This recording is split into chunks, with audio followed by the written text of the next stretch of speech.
لا إله إلا الله محمد رسول الله لا إله إلا الله الحمد للہ نحمدہ ونصلی علی رسولہ الکریم۔ آج ہمارا 11واں لیکچر ہے اور آج سے ہم باقاعدہ قرآن مجید کی تفسیر کو یعنی قرآن سے پڑھنے کا ہم آغاز کر رہے ہیں۔ اور اس میں آپ پہلے تو میں بتا دوں کیونکہ سب سے زیادہ 30واں پارہ پڑھا اور سنا جاتا ہے، نماز میں بھی آپ 30ویں پارے کی زیادہ تر تلاوت سنتے ہیں، تو اور 30ویں پارے میں بھی آخری 10 صورتیں زیادہ پڑھی جاتی ہیں، تو ہم نے یہ ارادہ کیا ہے کہ ہم آخری 10 صورتوں سے شروع کرتے ہیں۔ الم تری کیف فعل ربک باصحاب الفیل۔ تو اس میں آپ نے ایک کام یہ کرنا ہے کہ اس درس میں آپ نے ایک تو کاپی پین لے کے اپنا رجسٹر لے کے بیٹھنا ہے، تو جو میں یہاں پر چیزیں لکھواؤں گا وہ آپ نے اپنی ڈائری میں اپنے مبارک ہاتھوں سے لکھنی ہے تاکہ آپ کو یاد رہیں۔ دوسرا، آپ نے قرآن سامنے رکھنا ہے اور یہ ذہن میں رکھیے کہ جب بھی آپ قرآن مجید کی تلاوت کریں نا تو زندگی بھر کے لیے ایک جیسا قرآن ہی آپ نے رکھا ہے۔ قرآن جو ہے نا مختلف قسم کے چھاپے ہوتے ہیں، بعض 15 لائنوں والے، بعض 16 لائنوں والے، تو یہ بات ذہن میں رکھیں۔ حافظوں کی عادت ہوتی ہے کہ جس قرآن سے وہ یاد کرتے ہیں تو پھر پورے زندگی وہی قرآن ان کے ہاتھ میں ہوتا ہے، یعنی 15 لائنوں والا، کیونکہ اس میں یہ ہوتا ہے کہ یہ والی آیت یہاں سے شروع ہو رہی ہے، یہاں ختم ہو رہی ہے، یہ پیج یہاں سے شروع ہو کے یہاں ختم ہو رہا ہے، تو پوری زندگی کے لیے ان کے ذہن میں ایک بیٹھ جاتا ہے کہ جو میں تلاوت کر رہا ہوں نا یہ فلاں لائن چل رہی ہے قرآن مجید کی۔ تو جیسے حافظ قرآن مجید ایک جیسا رکھتے ہیں ہمیشہ کے لیے، میں نے 15 لائنوں والے قرآن سے حفظ کیا ہے تو میں ہمیشہ 15 لائنوں والے قرآن پہ ہی تلاوت کرتا ہوں، اور اپنے بچوں کو بھی میں نے، جو میرے بچے حفظ کر رہے ہیں اللہ تعالیٰ ان کو حافظ بنائے، ان کو بھی میں نے 15 لائنوں والے قرآن پہ لگایا ہے تاکہ مجھے سننے میں بھی آسانی ہو۔ کبھی میں ان کا قرآن سنوں گا تو مجھے پتا ہوگا کہ ہماری یعنی جو سوچ ہے نا وہ سیم ہے، وہ کس لائن پہ چل رہے ہیں، مجھے پتا ہوگا یہ والی لائن وہاں ہے۔ تو آپ 15 لائن یا 16 لائن کوئی بھی ایک قرآن متعین کریں، چاہے آپ نے قرآن حفظ نہ بھی کرنا ہو تو تلاوت ہی ہمیشہ قرآن سے کیا کریں، کیونکہ نا وہ لاشعوری طور پر وہ آیتیں آپ کے ذہن میں بیٹھ جائیں گی اور آپ کو پتا ہوگا کہ یہ والے پیج کے اس جگہ پر یہ آیت چل رہی ہے، یہ لاشعور میں بیٹھ جاتی ہے بات۔ تو اب آپ جب تفسیر کا آغاز کر رہے ہیں باقاعدہ تو اس میں بھی آپ نے ایک قسم کا قرآن رکھنا ہے اپنے سامنے، ہمیشہ پھر اسی پہ تلاوت بھی کریں، اور وہ یا تو 15 لائنوں کا ہو یا 16 لائنوں کا، ایسے ہی ہے نا، دو ہی آتے ہیں نا 15 یا 16 لائنوں والے، تو ان دونوں میں سے کوئی ایک ہمیشہ کے لیے آپ متعین کر لیں۔ پھر وہ بے شک بعض چھوٹے سائز میں بھی ہوتے ہیں، بڑے سائز میں بھی ہوتے ہیں، لیکن ان کی ترتیب ایک ہی جیسی رہتی ہے۔ تو ایک جیسا قرآن آپ نے اپنے سامنے رکھنا ہے، اور جو صورت میں یہاں پڑھاؤں گا وہ قرآن میں آپ کے سامنے ہونی چاہیے، اور ایک رجسٹر ہونا چاہیے، ایک پین ہونا چاہیے، اس میں آپ نے یہ چیزیں نوٹ کرنی ہے جو میں یہاں آپ کو بتا رہا ہوں۔ اور بہتر طریقہ یہ بھی ہے کہ آپ ایک قرآن لے کے چاہے تو ایک ایسا قرآن خرید لیں جس میں حاشیہ پہ جگہ بہت زیادہ ہو، تو وہیں پہ نوٹ آپ لکھ سکتے ہیں، تو جس میں آپ کو سہولت ہو۔ الحمدللہ نحمدہ ونصلی علی رسولہ الکریم۔ آج ہمارا تفسیر کا پہلا لیکچر، یعنی تفسیر سے میری مراد ہے کہ گرامر کے بعد جو باقاعدہ قرآن سے ہم صورتوں کا آغاز کریں گے اس کا آج پہلا لیکچر ہے۔ تو یہ پہلے میں 10 لیکچر دے چکا ہوں، یہ گرامر کے ہیں، اس کے بعد انشاءاللہ ہم آگے تفسیر پڑھیں گے۔ تو آج ہی آپ کو اندازہ ہو جائے گا کہ میرا تفسیر پڑھانے کا انداز کیا ہوگا۔ پہلے جو گرامر کا حصہ ہے وہ ہوگا، اس کے بعد میں انشاءاللہ اس سورت کا ترجمہ اور تفسیر بیان کروں گا۔ پہلی سورت جو آج ہم پڑھیں گے وہ ہے الم تری کیف فعل ربک باصحاب الفیل۔ پہلے ہم اس کو حل کرتے ہیں کہ اس کا لفظی ترجمہ کیا بنتا ہے۔ پہلا لفظ ہے الم تری۔ الم تری میں علم کیا ہے؟ آ جو ہے نا عربی میں آ، یہ سوال کے لیے آتا ہے، کوشچن مارک ہے۔ یہ کوشچن مارک تو نہیں کہہ سکتے کہ یہ سوالیہ ایک جملہ ہے، ٹھیک ہے نا، جیسے اردو میں کہتے ہیں کیا۔ علم، علم کا آ کا معنی کیا ہے؟ کیا، ٹھیک ہے۔ انتا زیدن، کیا تم زید ہو؟ اگر آپ کہیں گے انتا زیدن تو مطلب کیا ہے؟ تم زید ہو۔ انتا زیدن کا مطلب کیا تم زید ہو؟ کتنی مختصر زبان ہے نا، آ لگا دیا۔ آ کا معنی کیا ہے؟ لم کا معنی کیا ہے؟ کل میں نے آخری جو لیکچر تھا نا ہمارا گرامر کا، اس میں بتایا تھا نم کس کے لیے آتا ہے؟ لم نفی، نفی کے لیے۔ یہ ترا کیا ہے؟ اس کو سمجھیں۔ میں نے کہا تھا نا اردو کے الفاظ ہی استعمال ہو رہے ہیں، یعنی اردو میں ہوتے ہیں، تو ترا بھی اردو میں ہے، اصل میں یہ تھا تر ایو۔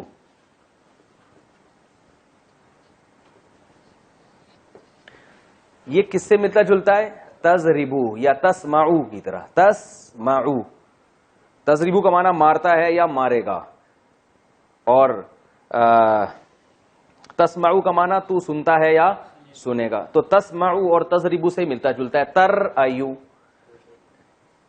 ترایو آپ نے یہ لفظ سنا ہے، رؤیت، رؤیت ہلال ہے کہ نہیں ہے؟ اردو میں اس کی مثال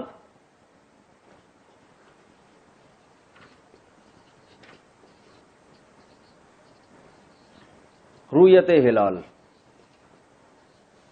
ٹھیک ہے، اردو میں اس کی مثال کیا ہے؟ رؤیت ہلال. رؤیت کا معنی دیکھنا، کھلی آنکھوں رؤیت ہوئی ہے، ٹھیک ہے نا. تو ترایو تم دیکھتے ہو یا دیکھو گے، ٹھیک ہے. اب ہوا یہ ہے، میں نے آپ کو ایک بات بتائی تھی کہ الف، واو اور یا اور دو حرف ایک جیسے جب کسی میں آئیں گے تو صیغے کی شکل کو گڑبڑ کر دیں گے یہ. تو ترایو، اس کو جب شروع میں لم لگتا ہے نا، دیکھیں تضربو مارتا ہے یا مارے گا، تو جب اس میں ہم نفی میں لے کے جائیں گے، لم لگاتے ہیں نا شروع میں، تو یہ بن جاتا ہے لم تضرب، یعنی با کے پیش کی بجائے یہاں جزم آ جاتا ہے. یہ گرامر کا اصول ہے، لم جب لگے گا تو آخر میں کیا آ جائے گا؟ جزم آ جائے گا، ٹھیک ہے. تو ترایو میں کیا کیا ہم نے؟ اس کو ترایو بنا دیا. ترایو پڑھنا مشکل ہو رہا تھا، کیا بنا دیا؟ ترایو. یہ آپ کو پوری تفصیل یاد کرنے کی ضرورت نہیں ہے، میں صرف یہ لفظ کا مفہوم آپ کے دماغ شریف میں بٹھانے کے لیے اتنی ڈیٹیل بتا رہا ہوں کہ یہی ہے جو چینج ہو کے ایسے پڑھا جاتا ہے. تو رؤیت کا لفظ آپ کو یاد رہے گا. تو میں جب آپ سے، یعنی جو لائیو سیشن میں جو لوگ آئیں گے نا، تو ان سے جب میں سوال پوچھوں گا تو میرا اسی قسم کا ہوگا، ترایو اردو میں کس لفظ سے ملتا ہے، اور یہ جو گرامر آپ نے پڑھی ہے اس میں کس سے ملتا جلتا ہے. تو ہم نے جو پڑھی ہے تضربو اور تسمعو سے ملتا جلتا ہے. تو ترایو سے بنا دیا اس کو ترا، اور شارٹ کر دیا، ٹھیک ہے نا. ترایو تھا، پھر ترایو بنایا، پھر کیا بنا دیا؟ ترا. اس یہاں تک کیسے پہنچا، گرامر کیا، اس کی ڈیٹیل میں جانے کی چندہ ضرورت نہیں ہے. بس اتنا ذہن میں ہو کہ ترا جو ہے نا، یہ میں نے بتایا تھا کہ واو، الف، یا اور دو حرف ایک جیسے کہیں آئیں گے تو یہ حروف گڑبڑی ہیں، یہ صیغے کی شکل کو کیا کر دیں گے؟ بگاڑ دیں گے. تو ترایو کو شارٹ فارم میں کیا کر دیا؟ ترا، ٹھیک ہے نا. تو ترا یہ اصل میں تضربو جیسا ہی ہے. اور لم لگ گیا تو پاس بھی ہو گیا اور نفی بھی ہو گیا. تو اب الم ترا کا ترجمہ کیا ہو گیا؟ الم ترا، کیا تم نے نہیں دیکھا، ٹھیک ہے نا. ترایو کا مطلب تھا تم دیکھتے ہو یا دیکھو گے. ترایو کو شارٹ میں ترا بنا دیا، لم سے پاس میں چلا گیا. الم ترا، لم ترا تم نے نہیں دیکھا، الم ترا کیا تم نے نہیں دیکھا. تو الم ترا کا ترجمہ کیا ہوا؟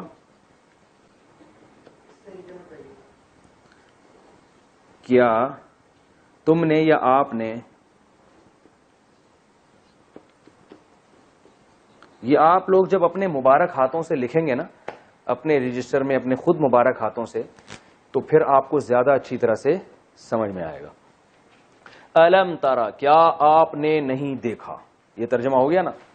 اچھا، یہ ہم جیسے جیسے تفسیر پڑھتے چلے جائیں گے، گرامر کا حصہ خود بخود کم ہوتا چلا جائے گا، چونکہ جو باتیں بار بار آئیں گی پھر ہم ریپیٹ نہیں کریں گے، وہ آہستہ آہستہ آہستہ آہستہ خود ہی سمٹ کے، اور آپ کو انشاءاللہ جب آپ اسی طرح سے آیتیں سمجھیں گے اور تلاوت کریں گے تو آپ کو خود بھی بہت سی آیتیں خود سے پہلے سے ہی آ رہی ہوں گی. تو پھر انشاءاللہ ہٹو بچوں والا کام کچھ وقت کے بعد جا کے ہو جائے گا. الم ترا کیف فعل،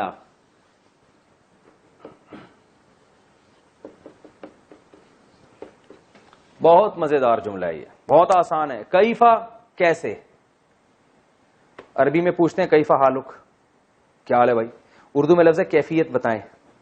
کیفیت ہے نا، یعنی کیسا، کیا بخار کی کیفیت تو بتائیں آپ. یار میری تو بڑی عجیب کیفیت تھی یہ منظر دیکھ کر. کیفیت کا مطلب حالت، یعنی کیسا تھا میں، یہ بڑی عجیب تھی، عجیب چیز تھی. تو کیفا کا معنی کیسا، کیفا حالک سے آپ کو رہے گا. کئی اردو میں اس کی مثال ہے، یعنی یہ عربی کا لفظ اردو میں بہت استعمال ہوتا ہے نا، کیفا حالک، کیا حال ہے بھائی جان، ٹھیک ٹھاک ہو. کیفا کا معنی کیسا. فعل فعل سے نکلا ہے، اردو میں استعمال ہوتا ہے، فعل کام کو کہتے ہیں. فعل کس سے ملتا جلتا ہے؟ ضربا. فعل جیسے ضربا کا معنی اس نے مارا، فعل کا معنی اس نے کیا. ربو کا، رب کا معنی، رب کا معنی تو، ربو کا تیرا رب. جیسے میں نے بتایا غلام زیدن، زید کا غلام، تو ربو کا تیرا رب. کتنا آسان ہے اور رہ کیا گیا بھائی، بالکل سیم اردو. کیفا فعل ربک، کیسا کیا تیرے رب نے، باصحاب الفیل،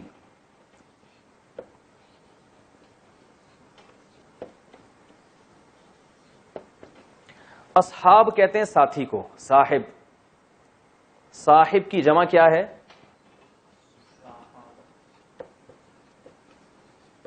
اصحاب، ٹھیک ہے نا. قول کی جمع اقوال آتی ہے نا، اقوال ہیں، بزرگوں کے اقوال بھی ہوتے ہیں، تو قول کی جمع اقوال، تو اقوال افعال کا جو لفظ ہے نا یہ پلورل کے معنی میں آتا ہے. صاحب کی جمع اصحاب، اور صاحب کسے کہتے ہیں؟ ساتھ رہنے والا، صحبت سے نکلا ہے، یہ صحبت سے نکلا ہے یہ، ٹھیک ہے. اردو میں لفظ صحبت کا معنی ساتھ رہنا، بھائی بزرگوں کی صحبت اٹھانی چاہیے، ان کے ساتھ رہنا چاہیے. تو صاحب ساتھ رہنے والا، تبھی قرآن میں آتا ہے نا یوم یفر المرء من ابیہ، انسان اپنے باپ سے دور بھاگے گا، و امہ و ابیہ، اپنی اماں سے اپنے باپ سے دور بھاگے گا، اپنے بھائی سے دور بھاگے گا، و صاحبتہ، اپنے ساتھ رہنے والی سے بھی دور بھاگے گا. تو اللہ نے بیوی کو کیا کہا؟ صاحبہ، ساتھ رہنے والی. اس سے پتہ چلتا ہے کہ انسان ہر ایک سے دور ہوتا ہے، مگر جہاں بھی دنیا میں سفر کے لیے جاؤ گے تو بیگم کو ساتھ لے جایا کرو، کیونکہ اللہ نے اس کو ڈیفائن یہ کیا ہے کہ صاحبہ ہے، پھلترو کی طرح اب یہ چپک گئی ہے تمہارے ساتھ، ٹھیک ہے نا. لوگ کہتے ہیں نا یار یہ ہم جہاں بھی جا رہے ہوتے ہیں میرے پیچھے، یہ ہمیشہ میں نے کہا بھائی اب جب شادی ہو گئی تو پھلترو کی طرح اب یہ تمہارے ساتھ چپک گئی ہے، اب تم جہاں جاؤ گے یہ تمہارے ساتھ ساتھ جائے گی، اور اس کو جانا چاہیے کیونکہ یہ صاحبہ ہے. صاحب کی مؤنث کیا آتی ہے؟ صاحبہ. تو اس کو والا بھی کہتے ہیں، جو آپ کے ساتھ ہوتا ہے، آپ والا ہوتا ہے نا.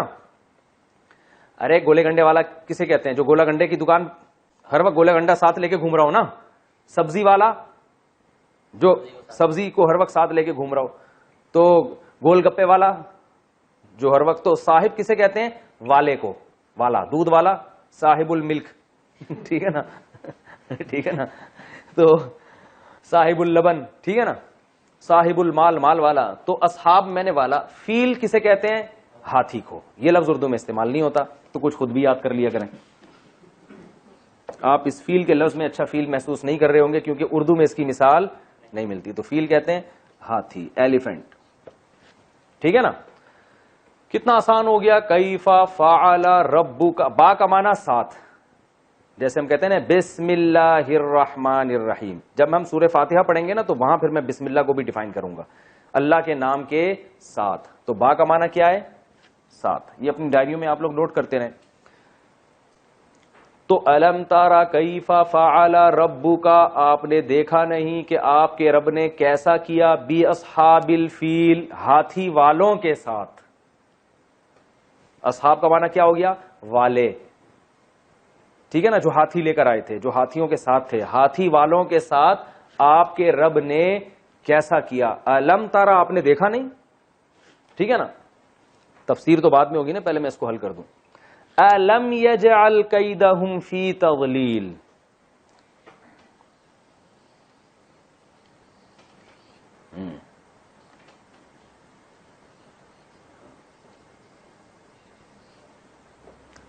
لم یجعل، آ کا معنی وہی ہے، لم کا معنی نہیں. یجعل یسمعو کی طرح. جعل کا معنی ہوتا ہے بنانا.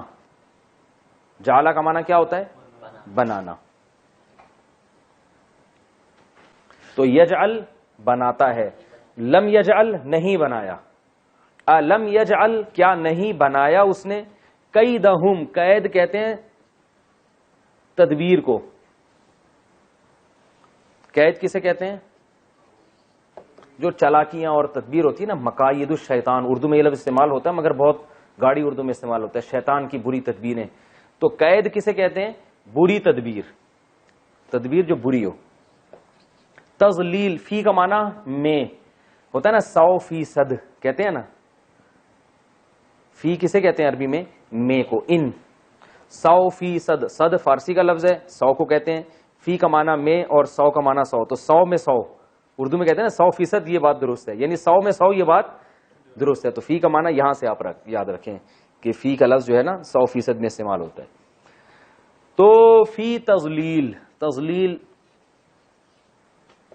اردو میں استعمال ہوتا ہے ضلالت. کیا ضلالت ہے یار، یعنی درست چیز نہیں ہے، باطل چیز کو بھی کہتے ہیں. تو تضلیل باب تفعیل، تسبیح. کیا خیال ہے کون سا باب ہے؟ باب تفعیل. کیا مطلب؟ کسی چیز کو ضلالت کر دینا. ضلالت کا مطلب خراب کر دینا, باطل کر دینا. یہ ضلالت سے نکلا ہے. گمراہ کو بھی ضال کہتے ہیں نا, وہ بھی باطل ہوتا ہے.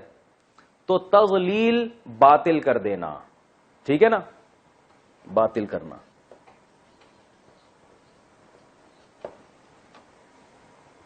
ٹھیک ہے, اردو میں اس کی مثال ضلالت. خوردبین بھی لے کے بیٹھا کریں آپ لوگ اپنے ساتھ, ٹھیک ہے نا. بعض دفعہ چھوٹے الفاظ لکھتا ہوں تو ایک بڑے نمبر کا چشمہ لگایا, وہ دیکھا, ٹھیک ہے. ہمارا اسٹائل یہی ہے بھائی, سمجھ میں آ رہا ہے؟ ٹھیک ہے, نہیں آ رہا تو نکلو پتلی گلی سے.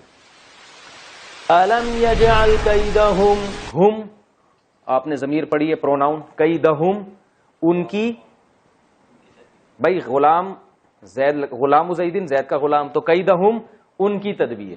اللہ فرماتے ہیں الم یجعل کیا نہیں بنایا اس اللہ نے, اللہ کی بات ہو رہی ہے نا, کیدہم ان کی بری تدبیر کو, فی تضلیل باطل کرنے میں.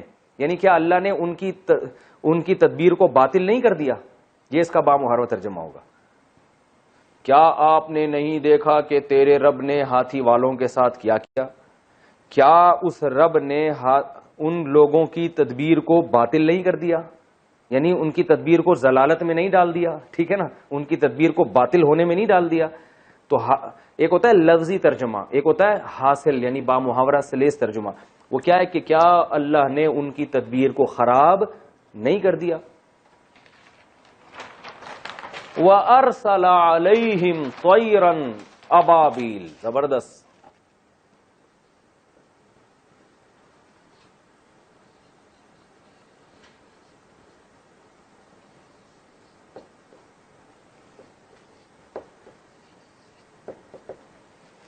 واو کا معنی اینڈ, اور ارسلہ اکرما کی طرح ہے. ارسلہ اکرما, آپ نے پڑھا ہے اکرما, ضربا پھر اکرما, باب اکرام سے آتا ہے اکرما, اکرام کیا اس نے. ارسلہ کا معنی بھیجا, اردو میں استعمال ہوتا ہے ارسال. ویسے تو پارسل بھی کہتے ہیں نا, وہ انگلش سے نکلا, لیکن وہ بھی ملتا جلتا ہے. پارسل, پارسل کر یار, ادھر بھیج. ارسال, ٹھیک ہے نا. رسالہ آیا ہے میرے پاس, کہتے ہیں نا. رسالہ وہ چیز ہوتی ہے جو کسی نے بھیجی. رسول, رسول کو رسول کیوں کہتے ہیں؟ اللہ نے ان کو بھیجا ہے, اللہ کا پیغمبر بن کے آئے ہیں, تو قاصد بن کے آئے. تو ارسلہ کا معنی کیا ہوا؟ بھیجنا, رسالت سے نکلا ہے. ارسلہ بھیجا اس اللہ نے, ارسلہ بھیجا اس اللہ نے. علیہم, علی کا معنی ہوتا ہے پر. علی کا معنی کیا ہوتا ہے؟ یہ پر کا معنی وہ پرندوں کے پر نہیں, کسی چیز کے اوپر. جب علیہم, ہم ضمیر ہوا, ہما ہم, ایسا آتا نا, ہم اور ہم ایک ہی چیز ہے, ان سب مردوں کے لیے. تو ان سب لوگوں پر. طیرن پرندے کو کہتے ہیں, اردو میں استعمال ہوتا ہے طیارہ. ایک طیارہ گر کے تباہ ہو گیا, کہتے ہیں کہ نہیں کہتے؟ تو طیارے کو طیارہ کیوں کہتے ہیں؟ اڑ رہا ہوتا ہے. طائر عربی میں پرندے کو کہتے ہیں. تو اردو میں اس کی مثال کیا ہے؟ طیارہ, جہاز. طیرن پرندہ. وَأَرْسَلَ عَلَيْهِمْ طَيْرًا, اللہ نے ان پر پرندے بھیجے, یہاں مراد جمع ہے, پرندے بھیجے. ابابیل, جھنڈ کے جھنڈ. ابابیل کسی خاص پرندے کا نام نہیں ہے. ابابیل جو ہے نا, یہ ایک مشکل لفظ ہے جو اردو میں استعمال نہیں ہوتا. ابابیل اصل میں جمع ہے ابالا کی. ابالا, ابالا کہتے ہیں لکڑیوں کی ایک گٹھری کو, لکڑیوں کی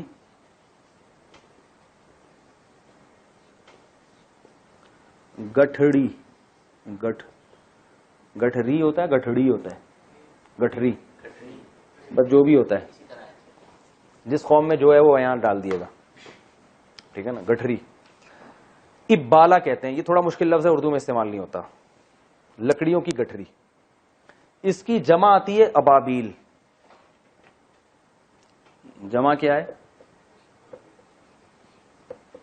ابابیل, ٹھیک ہے نا. تو لکڑیوں کی گٹھریوں کا ایک پورا مجموعہ, ٹھیک ہے نا. تو اللہ فرماتے ہیں اللہ نے ان پہ پرندے بھیجے, یعنی گویا پوری, یہاں مراد لکڑیوں کی گٹھریاں نہیں ہے, کیونکہ پرندوں کا ذکر ہو گیا تو مراد کیا ہو گیا؟ پرندوں کی پوری گٹھریاں. اب یہ قرآن کی بلاغت ہے کہ پرندوں کو گٹھریوں سے تعبیر اس لیے کیا کہ جیسے گٹھریاں لکڑیوں کی جو گٹھریوں کو باندھ کے اکٹھا کرتے ہیں نا, تو ایک دوسرے میں گھسی بھی ہوتی ہیں, تو اتنے زیادہ پرندے تھے گویا ایک دوسرے میں گھسے ہوئے. تو ان کی ایک گٹھری نہیں بلکہ ابابیل گٹھریاں، یعنی پرندوں کے غول کے غول. ایک غول تو ایک گٹھری ہو گیا نا، اور بہت سارے غول گٹھریاں. تو اس لیے اس کا ترجمہ کیا جاتا ہے؟ اللہ نے ان پر پرندے بھیجے غول کے غول. داغا دے. مزہ آیا ترجمہ میں؟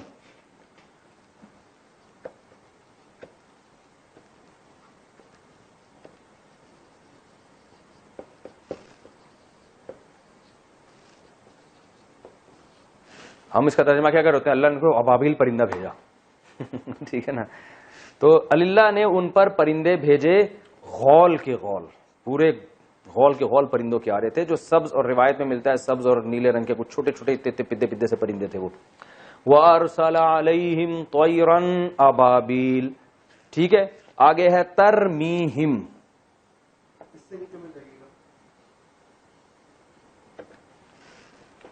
ترمی، پہلے ہم ترمی کو کرتے ہیں، ہم کو بعد میں. ہم کا مطلب تو وہ سب آسان ہے. ترمی کیا ہے؟ ترمیو. ترمیو کس سے ملتا ہے؟ تضریبو. بہترین.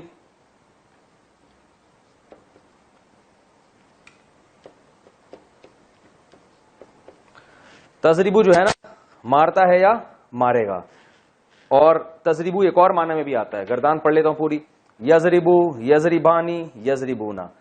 تضربو ہے نا، عورت کے لیے استعمال ہوتا ہے نا، وہ مارتی ہے یا مارے گی. تو ترمی وہ پھینکتی تھی. تو اصل میں یہ مؤنث کا صیغہ اس لیے استعمال کیا کہ یہ خوب سمجھ لیں کہ عربی میں جمع کے لیے بھی مؤنث کا صیغہ استعمال ہوتا ہے. گویا وہ پوری ایک جماعت تھی پرندوں کی، جس کو اللہ نے واحدہ مؤنثہ سے تعبیر کیا ہے کہ وہ پھینک رہی تھی جماعت. یعنی یہ پرندوں کی ایک جماعت، ترمی، وہ جماعت پھینک رہی تھی. ٹھیک ہے. اب آپ کہہ سکتے ہیں کہ مضارع تو حال اور فیوچر کے معنی میں استعمال ہوتا ہے نا، یہ تو پاسٹ کی بات ہو رہی ہے. تو اصل میں پیچھے ساری بات پاسٹ کی ہو رہی ہے، تو اس میں جب مضارع کا آئے گا تو اس سے مراد پاسٹ ہی ہوگا. لیکن ایسے جیسے گویا اللہ اس زمانے میں جا کر اس کو حال کے طور پہ بیان کر رہے ہیں، گویا ابھی یہ کام ہو رہا ہے. تو زیادہ گہرائی میں جانے کی ضرورت نہیں ہے، سمجھ میں آگے ٹھیک ہے، نہیں ہے تو بھی ٹھیک ہے.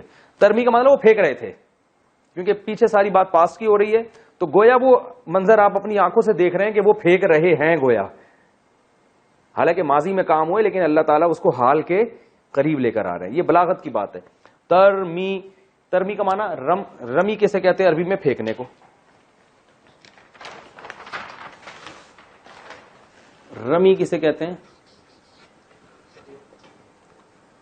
رمی کا لفظ استعمال ہوتا ہے. دیکھو یہ ہم جب حج میں جاتے ہیں نا تو رمی کرتے ہیں کہ نہیں کرتے؟ 7 کنکر پھینکتے ہیں.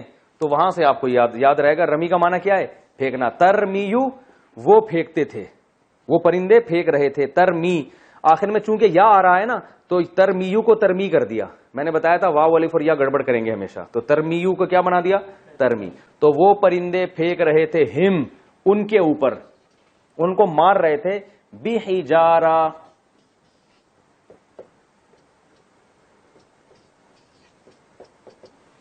پتھر کے ساتھ. ہجارہ عربی میں کہتے ہیں پتھر کو، حجر بھی کہتے ہیں نا. حجر کسے کہتے ہیں؟ یہ لفظ اردو میں تو استعمال نہیں ہوتا. حجر، حجر اسود زندہ آباد اردو میں استعمال ہو رہا ہے بھائی.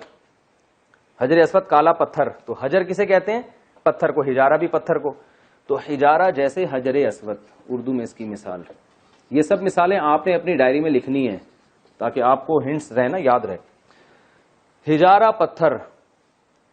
بی کا معنی 7. سجیل، من کا معنی سے، من سجیل، من کا معنی، یہ لفظ بہت زیادہ استعمال ہوگا. من کا معنی کیا ہے؟ سے. سجیل یہ لفظ اردو میں استعمال نہیں ہوتا. اس کا ترجمہ میں آپ کو بتاتا ہوں. سجیل کہتے ہیں مٹی کا بنا ہوا، جو سخت مٹی کا بنا ہوا پتھر ہوتا ہے نا، جو آگ میں جلا کے جس کو پتھر جیسا بنا دیا ہو، اس کو کہتے ہیں. ٹھیک ہے نا. مٹی گوندی ہوئی، سخت پتھر کی طرح، آگ میں پکی ہوئی.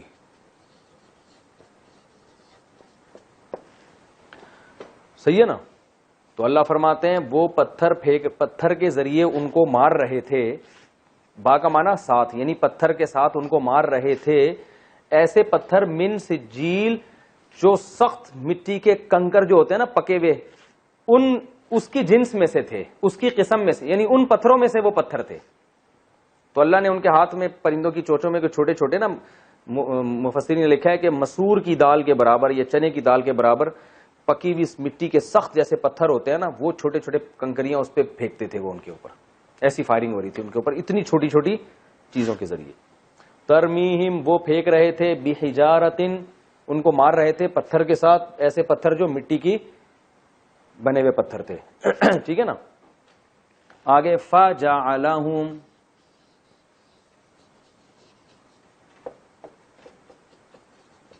فا کا معنی پھر، فا آتا ہے اس پھر کے لیے جو فوراً ہو. ٹھیک ہے نا. جیسے میں کہتا ہوں میرے پاس زید آیا، فا امرن، پھر امر آیا، تو پھر کا مطلب فوراً بعد، اسی کے فوراً بعد، یہ نہیں کہ 1 سال کے بعد. اور اگر تاخیر ہو تو پھر سما کا لفظ استعمال ہوتا ہے. میرے پاس زید آیا ثم امرن، اس کے کچھ ٹائم کے بعد امر آیا. ڈائری میں نوٹ کر لے. فجعل، جعل پڑھ چکے ہیں آپ، جعل کا معنی بنانا، یجعل میں آیا تھا نا. فجعلہم، پھر اس پرندوں نے بنا دیا یا اللہ نے بنا دیا، دونوں طرف نسبت ہو سکتی، اللہ نے بنا دیا ہم ان لوگوں کو کعصفن،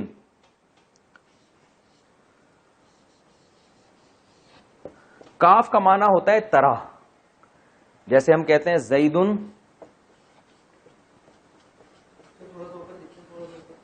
کل اسد، کل اسد، اسد کہتے ہیں شیر کو، شیر کی طرح ہے. ٹھیک ہے نا. کا معنی کیا ہے یہ یاد کر لیں آپ، جب کا لگے گا طرح، یعنی سیم اس جیسا، تشبیہ کے لیے استعمال ہوتا ہے. ہی از لائک دس، کہتے ہیں نا لائک، انگلش میں کیا ہے لائک، جو یعنی سیم اس کی طرح ہے. تو کا عصفن، عصف کہتے ہیں بھوسے کو. گائے کا جو چارہ ہوتا ہے نا عصف، اس کو کہتے ہیں چارہ، بھوسا. یہ لفظ اردو میں استعمال نہیں ہوتا. اور ایک آخر میں لفظ رہ گیا مأکول، بہت آسان، مزہ نہ ہے پیسے واپس.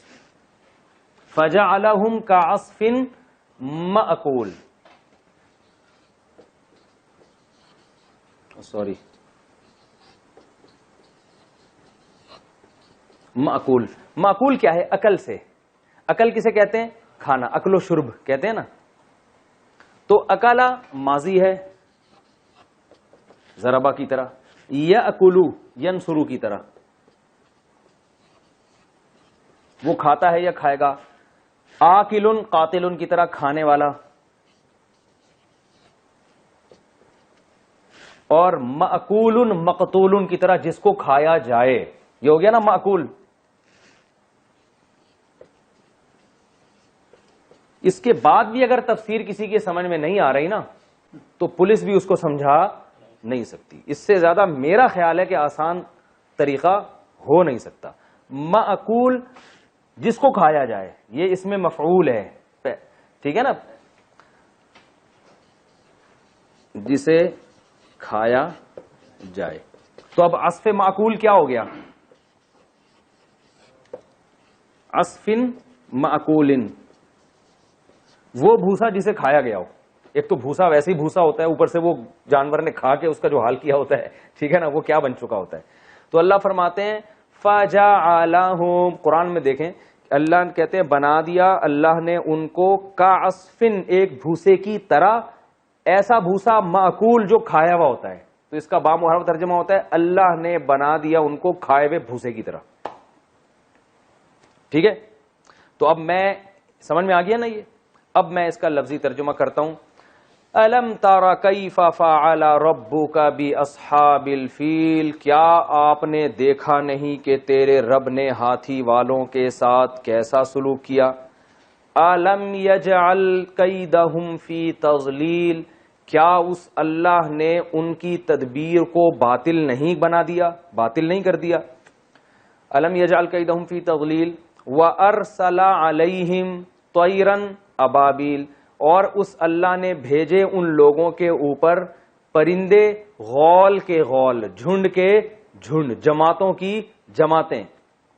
ترمیہم، وہ پرندے پھینک رہے تھے ان لوگوں کے اوپر بحجارۃ، ایسے پتھروں کے ساتھ، یعنی ترمی کا معنی فائرنگ کر رہے تھے، پھینک رہے تھے ایسے پتھروں کے ساتھ، بحجارۃ، ایسے پتھروں کے ساتھ، من سجیل، جو سجیل کے پتھر تھے، یعنی سخت مٹی کے جیسے پتھر ہوتے ہیں نا، وہ والے پتھر تھے. فجعلہم، پس، فا کا معنی ہوتا ہے پس بنا دیا اللہ نے ان کو کعصفن، ایک بھوسے کی طرح، معقول، کھایا ہوا بھوسا، ایسے بنا دیا جیسے کھایا ہوا بھس ہوتا ہے. یہ اس آیت کا لفظی ترجمہ ہے. ٹھیک ہے بھائی، کتنا ٹائم رہ گیا؟ 9 منٹ. ہم اس کی تفسیر بھی کمپلیٹ کر دیتے ہیں، بہت آسان ہے. ہوا یہ تھا کہ رسول اللہ صلی اللہ علیہ وسلم کی ولادت سے 50 دن پہلے یہ ہوا کہ یمن میں جو حبشہ کا بادشاہ تھا نا، حبشہ کے بادشاہ کا گورنر تھا یمن میں، اس کا نام تھا ابرہہ. وہ تھا عیسائی، سارے عیسائی تھے اس وقت، ان علاقوں کے جتنے لوگ تھے. اس نے ایک کنیسہ بنایا، چرچ بنایا. اب ظاہر چرچ میں وہ رش اس دور میں بھی نہیں ہوتا تھا جو بیت اللہ میں ہوتا ہے. اس دور میں بھی بیت اللہ میں لوگ زیادہ جاتے تھے، کیونکہ حج بیت اللہ میں اس دور میں بھی ابراہیم علیہ السلام کے دور سے چلا آ رہا تھا. تو اس نے کہا یار یہ کیا مسئلہ ہے، عرب جن کو کچھ آتا واتا نہیں ہے اور ان کی زمین ریگستان پر مشتمل ہے، نہ کھانے کو نہ پینے کو، لیکن ان کے پاس ایک گھر ہے جہاں ساری دنیا حج کے لیے جاتی ہے، اور ہماری جو کنیسہ میں اور چرچ میں کوئی بھی نہیں آتا. تو اس نے کیا کیا، وہاں پہ حج شروع کر دیا، اعلان کر دیا یہاں حج ہوگا، پبلک یہاں آئے گی. عربوں کو غصہ آیا تو کسی عرب نے یمن میں نا، وہاں جا کے، بعض روایات میں ملتا ہے وہاں قضائے حاجت کر دی اس کے جا کے چرچ میں، بعض میں آتا ہے کہ آگ لگا دی، کچھ بھی، یعنی جو بھی ہوتا ہے. اس کو غصہ آیا، اس نے کہا ایسی کی تیسی میں بہت بڑا لشکر لے کر مکہ پہ حملہ کروں گا اور بیت اللہ کو گرا دوں گا، خانہ کعبہ کو گراؤں گا، تاکہ حج جو ہے نا اب یہاں ہوا کرے، پبلک وہاں نہ جایا کرے. اتنا بڑا لشکر لے کر وہ آیا تو ظاہر ہے عربوں میں اتنے بڑے لشکر سے لڑنے کی طاقت نہیں تھی. تو ابرہہ نے، کیونکہ اس وقت نبی صلی اللہ علیہ وسلم کے دادا حضرت عبد المطلب وہ بیت اللہ کے متولی تھے، رکھوالے تھے، بیت اللہ کی حفاظت میں مامون تھے، اور ان کو اسی وجہ سے فضیلت حاصل تھی. تو ابرہہ نے ان سے ڈائریکٹ رابطہ کیا اور ان سے کہا کہ ہمارا مقصد آپ سے پھڈے بازی، آپ سے لڑائی نہیں ہے، ہم صرف بیت اللہ کو گرانے آئے ہیں اور گلا کر پتلی گلی سے نکل جائیں. پتلی گلی تو نہیں کہا، وہ میں کہہ رہا ہوں، تو نکل جائیں گے. عبد المطلب نے دیکھا کہ اتنا بڑا لشکر ہے، ہم میں اس سے لڑنے کی طاقت نہیں ہے. تو عبد المطلب نے یہ ارادہ کیا کہ بھائی ہم نہیں لڑ سکتے ان سے، اور یہ بھی کہا کہ اللہ کا گھر ہے، اللہ اس کی حفاظت کرے گا. اور وہ عبد المطلب کے اونٹ بھی لے گیا تھا، لڑائی کے دوران آیا نا، پہلے حملہ کیا تو اونٹ لے گیا. تو عبد المطلب نے ان سے اونٹ چھڑوا لیے، کہا کہ بھائی یہ میرے ہیں، میں اس کا مطالبہ کرتا ہوں، باقی رہا تک جہاں تک گھر کا معاملہ ہے اللہ کے گھر کا، تو اللہ ہے جو اس کی حفاظت خود کرے گا، اللہ کا گھر ہے. کیونکہ اسباب کی دنیا میں ان میں لڑنے کی طاقت تھی نہیں، ان کو پتا تھا ہم لڑیں گے تو مارے جائیں گے سارے. ابرہہ کے پاس تھے بہت بڑے بڑے ہاتھی، اور عرب ہاتھیوں کی جنگ سے ویسے بھی مانوس نہیں تھے، وہ تو گھوڑے کی لڑائیوں کے عادی تھے. ہاتھی تو وہ دیکھے نہیں تھے ان لوگوں نے کبھی. آج بھی عرب کے ریگستانوں میں ہاتھی کی تو خوراک اتنی ہوتی ہے، اس کو تو بہت زیادہ گھاس چاہیے اور بہت خوراک چاہیے اس کو، بہت زیادہ. تو جب وہ طائف کے راستے سے آ رہا تھا تو انہوں نے وادی محصر میں پڑاؤ ڈالا، اور عبد المطلب اپنے جو ہے نا لوگوں کو لے کر پہاڑوں کے کناروں پہ چلے گئے کہ دیکھیں اللہ اپنے گھر کی کیسے حفاظت کرتا ہے. تو جب وہ وادی محصر پہ انہوں نے پڑاؤ ڈالا تو کیا ہوا کہ اللہ تعالی نے یہ پرندے بھیجے جس کا اللہ قرآن میں تذکرہ کر رہے ہیں. الم ترى کیف فعل ربک باصحاب الفیل. اے نبی، اس سے خطاب نبی کو بھی ہو سکتا ہے، جو بھی قرآن کی تلاوت کر رہا ہے ہر ایک کو خطاب ہو سکتا ہے کہ کیا تو نے دیکھا نہیں، ترا کا معنی کیا تم نے دیکھا نہیں کہ رب نے اصحاب فیل والوں کے ساتھ کیا کیا. دیکھا کا لفظ اس سے استعمال کیا کہ یہ اتنا متواتر واقعہ تھا کہ گویا جس نے نہیں بھی دیکھا اس نے اپنی آنکھوں سے دیکھا ہے، کیونکہ بہت بڑا واقعہ ہوا تھا تو اس وقت بہت زیادہ شہرت ہو گئی تھی اس واقعے کی. جب کیونکہ اللہ نے جو پرندے بھیجے نا چھوٹے چھوٹے، انہوں نے جب کنکر مارے تو وہ کنکر ان کے پوری سر سے گھس کے نیچے تک آر پار ہو جاتے تھے، اور ان کو ایسا جسم گلنے لگتا تھا، سڑ جاتا تھا پورا، جیسے کھایا ہوا بھوس اللہ نے مثال دی نا، مردہ لاشیں. تو ان میں بہت سارے تو مر گئے، بہت سارے بھاگ گئے. تو اللہ نے بھاگنے میں بھی ان کو اس لیے بھاگنے دیا کہ کچھ جا کے اپنی قوم کو بتائیں کہ ہمارے ساتھ حشر کیا ہوا ہے. تو جو بھاگے وہ بھی بالآخر کچھ وقت کے بعد بیماری میں، وبا میں مبتلا ہو کر یعنی اسی سے ایک ایسے جراثیم ان کے باڈی میں پھیل گئے، وہ بھی مر گئے. اور مدینہ میں بہت سے لوگ تھے جو مکہ میں جو اس کے لشکر کے بچے ہوئے لوگ تھے وہ نابینا ہو گئے تھے. اور احادیث میں یہ بات ثابت ہے، صحابہ بیان کرتے ہیں جن صحابہ نے ان کو دیکھا کہ وہ کہتے ہیں ہم نے ان کو مکہ کی گلیوں میں بھیک مانگتے ہوئے دیکھا. کچھ نابینا ہو گئے، اندھے ہو گئے، بعض کے گوشت گل گئے. تو بہت بڑی تعداد تو ہاتھیوں سمیت مر گئی، کچھ تعداد بھاگ گئی، کچھ مکہ میں ہی رہ گئی، وہ بھاگنے کے قابل بھی نہیں بچی. تو ان کو عربوں نے بھی دیکھا. تو یہ واقعہ بہت تواتر کے ساتھ عرب میں مشہور تھا. اور اسی کے 50 دن کے بعد آپ صلی اللہ علیہ وسلم کی ولادت، یہ واقعہ محرم میں ہوا اور آپ کی ولادت ربیع الاول میں ہوئی ہے. تو یہ اللہ نے آپ صلی اللہ علیہ وسلم کے دنیا میں آنے سے پہلے ایک معجزے کو ظاہر کیا. تو یاد رکھیں اس کا یہ مطلب نہیں ہے کہ جو بھی بیت اللہ پہ کوئی گرانے کی کوشش کرے گا تو اللہ اوپر سے ابابیل بھیجیں گے، یہ ایک واقعہ ہو گیا. تو ورنہ دنیا یہ اسباب کی دنیا ہے، کبھی اللہ معجزہ دکھاتے ہیں کبھی نہیں دکھاتے. اس کے بعد بیت اللہ پر حملے ہوئے ہیں جو بیت اللہ باقاعدہ ڈھایا ہے. بعض جو ہے وہ بنو امیہ کی خلافت کے دور میں جب حضرت عبداللہ بن زبیر کی خلافت قائم ہوئی تو عبداللہ بن زبیر کی جو خلافت ہے اس کو ختم کرنے کے لیے جو بنو امیہ کے لوگوں نے حملہ کیا اس میں بیت اللہ بھی کی دیواریں بھی گری تھیں.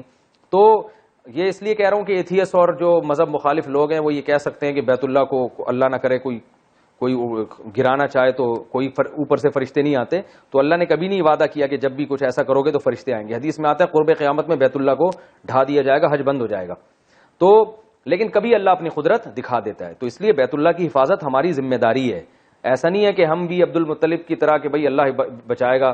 تو وہ تو ٹھیک ہے اللہ نے بچا لیا، لیکن اللہ نے ہمیں مکلف بنائے کہ بیت اللہ کی طرف کسی کو ٹیڑھی آنکھ اٹھانے مت دو. اور اگر کوئی حملے کی کوشش کرتا ہے تو ہم نے ابابیل کا انتظار نہیں کرنا، ہم نے جا کے بچانے کی کوشش کرنی ہے. کیونکہ یہ دنیا دار الاسباب ہے، یہاں جو اسباب میں جو کچھ ہوتا ہے وہ ہوگا یہاں پہ. تو کبھی اللہ اپنا قدرت ظاہر کر دیتے ہیں. تو جیسے یہاں اللہ نے ظاہر کی تاکہ اس بیت اللہ کی عظمت اور زیادہ دلوں میں بیٹھ جائے. اور اللہ یہ چاہتے تھے کہ محمد صلی اللہ علیہ وسلم کا ظہور ہونے والا ہے تو اس جگہ کا مقدس ہونا پوری دنیا مان لے، اور پھر اس جگہ جو پیغمبر پیدا ہوں گے ان کو بھی لوگ مان لیں. تو یہ نبی کے دنیا میں آنے سے پہلے نبوت کی تیاریاں ہو رہی تھیں. تو جلدی سے میں بس بات کو کمپلیٹ کرتا ہوں. اور زمزم کا چشمہ دوبارہ دریافت ہو گیا، وہ بھی یہ نبی کے آنے سے پہلے ہوا ہے، وہ بھی نبی کی آمد کی تیاری ہیں. تو اللہ نے کیا فرمایا، بس یہ میں ترجمہ کر کے کمپلیٹ کر رہا ہوں اس کو. الم تارا کیف فعل ربک باصحاب الفیل، کیا آپ نے دیکھا نہیں تیرے رب نے ہاتھیوں والوں کے ساتھ کیا کیا. الم یجعل کیدہم فی تضلیل، اللہ نے کیسے ان کی تدبیر کو باطل کر دیا. اور وارسل علیہم طیرا ابابیل، ان پر چھوٹے چھوٹے پرندے بھیجے، پرندوں کے جھنڈ بھیجے. اور ترمیہم بحجارۃ من سجیل، جو پتھروں سے ان کو مارتے تھے، فجعلہم کعصف ماکول، کھائے ہوئے بھس کی طرح بنا دیا. اس سے ہمیں اسباق کیا ملتے ہیں؟ ایک بیت اللہ کی عظمت. یہ اسباق بھی آپ ڈائری میں نوٹ کر کے لکھیں. بیت اللہ کی عظمت، اللہ کی نظر میں بیت اللہ کوئی معمولی چیز نہیں ہے. دوسری بات، نبی صلی اللہ علیہ وسلم کی آمد اور آپ کی نبوت کی بھی یہ دلیل ہے یہ واقعہ، کہ یہ واقعہ جو ہے نبی صلی اللہ علیہ وسلم کے آنے سے پہلے آپ کی عظمت کو ظاہر کرنے کے لیے کیا گیا. دوسرا سبق یہ ملتا ہے. تیسرا سبق، اللہ کچھ کرنے میں اسباب کا محتاج نہیں. آج یہ وائرس، کرونا وائرس پھیلا ہوا ہے نا دنیا میں، پوری طاقتیں جناب، بڑی بڑی طاقتیں ہتھیار ڈال چکی ہیں. ایک چھوٹے سی اللہ نے، ابابیل تو پھر بھی اتنا بڑا پرندہ تھا نا، یہ تو بیکٹیریا جو عام وائرس ہوتا ہے اس سے بھی 200 گنا سے بھی زیادہ چھوٹا ہے. تو یہ اتنے سے وائرس نے پوری دنیا کو ہلا دیا. تو آپ سب کچھ اسباب اور وسائل پہ توکل کر کے نہیں بیٹھ سکتے. آپ کو اسباب بھی اختیار کرنے ہیں، نظر کس پہ رکھنی ہے؟ اللہ پہ. وہ چاہے گا تو حفاظت ہوگی، نہیں چاہے گا تو کچھ بھی نہیں ہو سکتا. آپ کی سائنس ٹیکنالوجی ساری دھری کی دھری رہ جائے گی. تو اللہ جب چاہتا ہے اپنے بندوں کی حفاظت کرتا ہے. پرندوں کے ذریعے بھی دیکھیں، اللہ توپے بھی بھیج سکتا تھا آسمان سے، لیکن اللہ نے پرندے بھیجے یہ بتانے کے لیے بھائی تم ہمارے پرندوں کا بھی مقابلہ نہیں کر سکتے تو ہمارے فرشتوں کا کہاں سے مقابلہ کرو گے. تو یہ اس صورت میں ہمیں اسباب ملتے ہیں اور ہمیں اس میں سبق ملتا ہے کہ ہم اللہ کی نافرمانی سے بچیں. اور پھر ہمیں رزق کی تنگی کا خوف ہو تو اللہ پہ نظر رکھیں کہ بھئی اللہ کچھ کرنے میں اسباب کا محتاج نہیں ہے. عزت بھی وہ بغیر سبب کے دے سکتا ہے، پیسہ بھی دے سکتا ہے. تو سب سے پہلے اللہ کو راضی کرنا ہے، باقی سارے کام بات کے ہیں. اللہ تعالیٰ سمجھنے کی، عمل کرنے کی توفیق عطا فرمائے. کل جو ہم درس پڑھیں گے انشاءاللہ لی ایلافی قریشن کا پڑھیں گے.